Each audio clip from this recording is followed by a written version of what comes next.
জীবনকে ভালোভাবে বুঝতে হলে ভ্রমণ করতে শেখো। জীবনে আফসোস করো না, কেবল শিক্ষা গ্রহণ করতে শেখো। সবকিছু অর্জন করতে পারবে। মানুষের জীবনে ২ টা সময় থাকে, একটা হচ্ছে মূল্যবান আরেকটা হচ্ছে মূল্যহীন। মানুষের জীবনকে যদি ফুলের সাথে তুলনা করা হয়, তাহলে সেই ফুলের মধু হচ্ছে ভালোবাসা। যারা আমার সহযোগিতায় এগিয়ে আসেনি, আমি তাদের প্রতি কৃতজ্ঞ। কারণ তারা না আসার কারণেই আজ আমি নিজের কাজ নিজে করতে শিখেছি।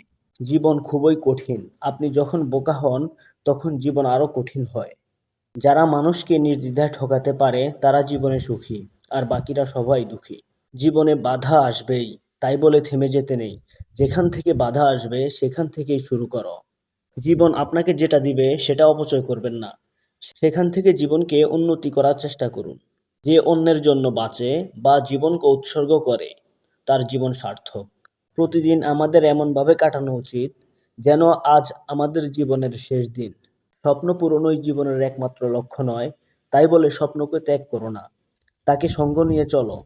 স্বপ্ন ছাড়া জীবন অর্থহীন। সুখে থাকতে সবাই চায়, কিন্তু কিছু মানুষের জীবনে সুখে থাকতে চাওয়াটাই দুঃখের কারণ হয়ে দাঁড়ায়।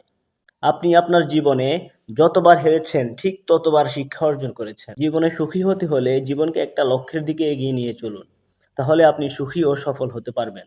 অর্থ ও সাফল্য মানুষের জীবনকে পরিবর্তন করে না, মানুষের সব কিছুকেই কেবলমাত্র বৃদ্ধি করে। জীবনকে জীবনের গতিতে চলতে দাও, দিন তোমারও আসবে।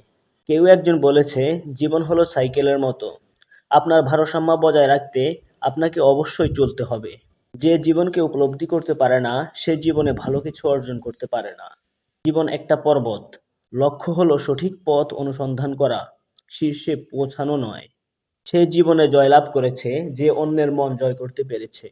জীবনে তারাই মহান হতে পেরেছেন, যারা জীবনে ত্যাগী ছিলেন। জীবন হলো কলমে আঁকা এক ছবির নাম, যার কোনো অংশ রাবার দিয়ে মুছে ফেলা যায় না। জীবন ২ ভাগে বিভক্ত, এক ভাগ ঘুম, আরেক ভাগ টেনশন। যে মন খুলে হাসতে পারে, সে পৃথিবীর সবচেয়ে সুখী। আর যে হাসতে পারে না, সে পৃথিবীর সবচেয়ে বেশি অসুখী। জীবন নিয়ে যে যত বেশি আফসোস করে, তার জীবনে তত বেশি দুঃখ। জীবন আপনাকে যা দেয়, তার জন্য স্থির হবেন না। জীবনকে আরও ভালোভাবে তৈরি করুন। মধ্যবিত্ত মানুষের জীবন হলো একটা অভিশাপের নাম। জন্ম থেকেই যাদের জীবন কাটে মানিয়ে নেওয়ার মাধ্যমে। জীবন হলো পাঠের ধারাবাহিকতা, যা বোঝার জন্য বেঁচে থাকতে হবে। ভালো বন্ধু, ভালো বই এবং একটি ঘুমন্ত বিবেক, এটিই আদর্শ জীবন। জীবন মজার না হলে করুণ হয়ে উঠত। জীবন হচ্ছে মৃত্যুর এক ঘনিষ্ঠ বন্ধু।